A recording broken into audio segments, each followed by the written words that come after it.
આજે આ મહેસાણા મહાનગરપાલિકાના આ ચૂંટણી સંકલ્પ સભાની અંદર ઉપસ્થિત આપણા ગુજરાત રાજ્યના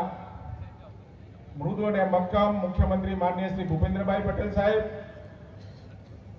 ગુજરાત રાજ્યના કેબિનેટ મંત્રી માનનીય શ્રી ઋષિકેશભાઈ પટેલ સાહેબ,